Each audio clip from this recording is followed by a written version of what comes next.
"Ma'am, step aside and keep your hands where we can see them." The officer's voice cracked like a whip across the suburban silence. The woman didn't move. She stood tall, arms crossed, camouflage uniform catching the glow of sunset. The four officers tightened their formation around her. Behind them, sirens pulsed red and blue through the quiet neighborhood. But the woman's gaze didn't waver. She didn't reach for ID. She didn't flinch. She simply gave a short, sharp whistle. In an instant, two Belgian Malinois stepped forward from behind her legs and snapped into formation, one to her left, one to her right, bodies stiff, eyes burning with alert precision. You could feel the tension in the air shift. The officers stopped mid-step. The two dogs stood like sentinels, their heads turning slowly toward the approaching cops. It wasn't chaos. It wasn't aggression. It was discipline. Power, tightly wound and perfectly controlled. The senior officer barked, "Ma'am, you're interfering with an active investigation. Step away from the scene." Still no response. Her expression remained unreadable. But the dogs took one synchronized step forward.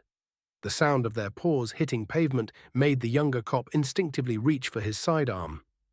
That's when she spoke, her voice calm, crisp and commanding. "You have 5 seconds to lower your weapons and step back." The boldness of the statement sent murmurs through the small crowd gathering at the edges of their fences.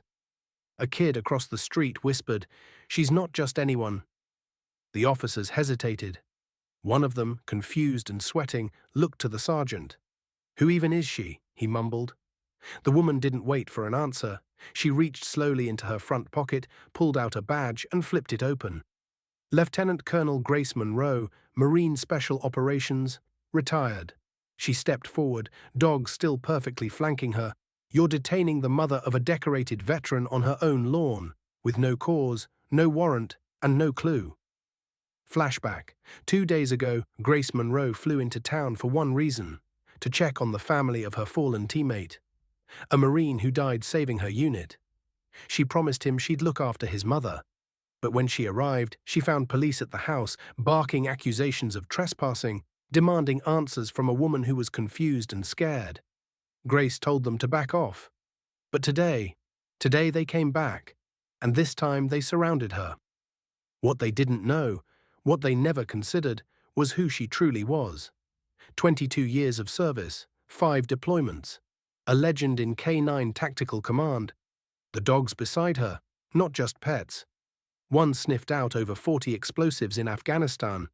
The other disarmed 2 armed insurgents in a nighttime raid.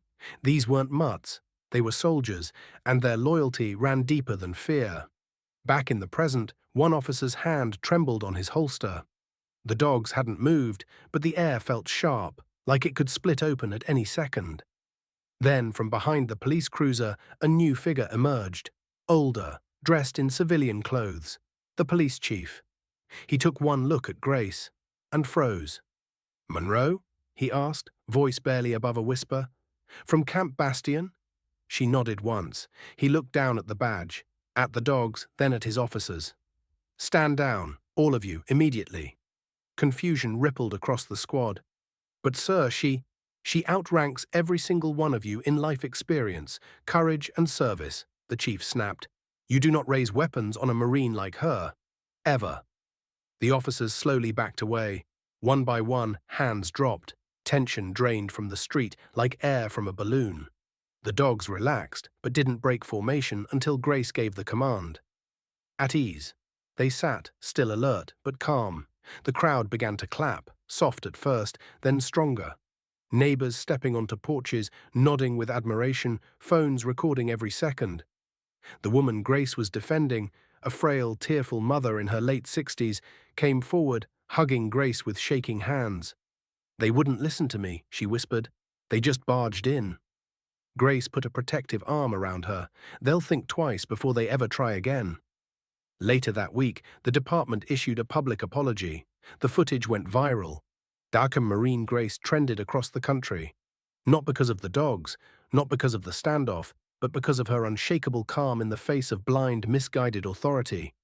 She didn't scream, she didn't lash out, she led, like she always had. In an interview days later, a journalist asked her what went through her mind as the officers circled her. She simply said the same thing that goes through every soldier's mind. Stand your ground, protect the innocent, and never forget who you are. As the screen faded to black, footage of her and the dogs walking down the street played softly, side by side, unified, unstoppable. Before we end this story, let us know in the comment where are you watching from. If this story touched you, subscribe to the channel and hit that like button and drop a karma in the comments below.